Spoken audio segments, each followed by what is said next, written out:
Hello everyone, আসসালামু আলাইকুম। আজকে একটা সেই রেসিপি নিয়ে হাজির হয়ে গেছি। এই রেসিপিটা যদি আপনার জামাইরে একবার বানিয়ে খাওয়ান, আপনার জামাই তো আপনার হাতের রান্নার দেওয়ানা হয়ে যাবে, আপনারও প্রতিও পাগল হয়ে যাবে। তো এইজন্য আপনি ৪-৫ টা গরুর মাংসের টুকরা নিয়ে নিবেন। নিয়া আপনি একটা বাটিতে কাঁচামরিচ আর একটু রসুন কুচাইয়া হেটারে বাইটা নিবেন। ওইটা একটা আলাদা বাটিতে রাইখা দিবেন। আরেকটা বাটিতে করবেন কি কতটুকু পেঁয়াজ বাইটা নিবেন। আর এই যে আস্তা একটা টমাটো নিয়া হেটারে বাইটা রাখবেন। পেঁয়াজ বাটাটার মধ্যেই টমাটো বাটা রাখবেন। আর একটু গরম মসলাও সাথে ছেঁচা দিয়ে বাইটা নিবেন। গরম মসলাটা দিলে তো আবার একটু ঘ্রাণ বাসনা আসবে যে, এজন্য এটাও বাইটা রাখতেছি। আরে এই রেসিপিটা করে খাওয়াইয়া দেখেন না, জামাই আপনারে আদরে, আদরে তুলা, তুলা করবেনে। আচ্ছা যাই হোক, এইটা না হয় গেল। এখন আমরা মাংস ছেঁচার পালা। জামাইয়ের উপরে যদি কোনো রাগ থাকে বা আপনার শ্বশুরবাড়ির কারো উপরে রাগ থাকে, সেইটা ঝাড়বেন কেমনে? তাদেরকে তো আর ঝাড়তে পারবেন না। তাহলে তো আপনারই ঝাঁটাইয়া বিদায় কইরা দিব। তো এই ঝাড়াটা ঝাড়বেন হচ্ছে মাংসের উপরে। ছেঁচতে, ছেঁচতে, ছেঁচতে এরকম ছেঁচবেন যাতে কোনো আঁশ না থাকে আনাম। যাই হোক, ওই মাংস ছেঁচা এখানে আমি যে মরিচ বাটা, রসুন বাইটা রাখছিলাম সেইটার মধ্যে জিরা বাটা, লবণ আর হচ্ছে গিয়া শুকনা মরিচ বাটা দিয়া দিছি।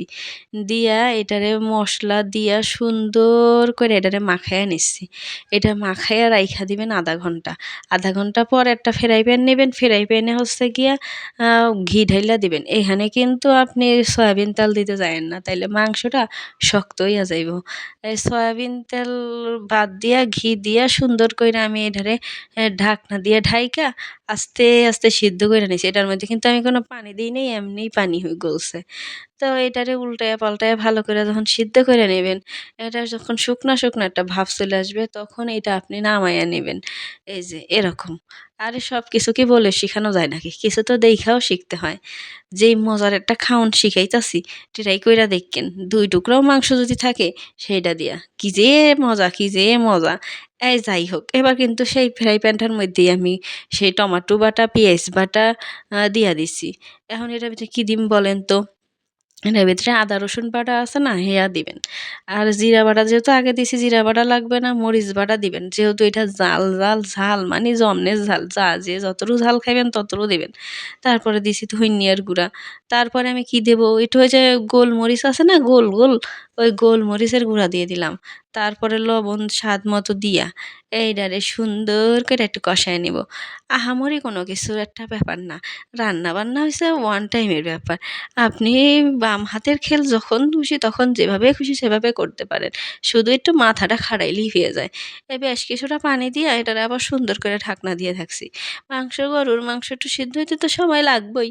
তবে প্রেশার কুকারে দিলেও তো মানুষ তাড়াতাড়ি সিদ্ধ করে এখন আজকাল খাইয়া হেলায়।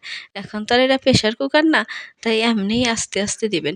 খবরদার আসল মজাটা কিন্তু এই মসলার মধ্যে। এই যে মসলাটা, আমি ১ টুকরা মাংস এনে আবার সরাইয়া রাখলাম। আমার গেদো আছে না, গেদো তো আবার ওইটে ঝাল বেশি খেতে পারবে না, এজন্য। তা আমরা আবার সেটা তো আর না। এই মসলাটা বারবার মাংসের উপরে দিয়ে সুন্দর করে উল্টাইয়া পাল্টাইয়া ভাইজা নিতেছি। এই রেসিপিটা কইতেন শিখছি জানেন? এ এক্সপেরিয়েন্স উইথ প্রিয়া কি জানি আছে একটা পেজের আপু, উনি।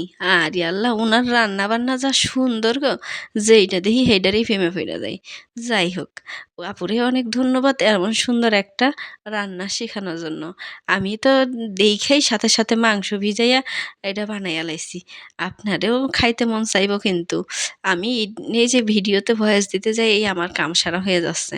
আমারও খেতে ইচ্ছা করতেছে এখন। এটা কিন্তু গরম ভাত দিয়ে খাইতে হইব। যেই টেস্ট! ও মা গো! কি আর কইবাম? আপনারা একবার শুধু বানাইয়া খাইয়া দেখেন।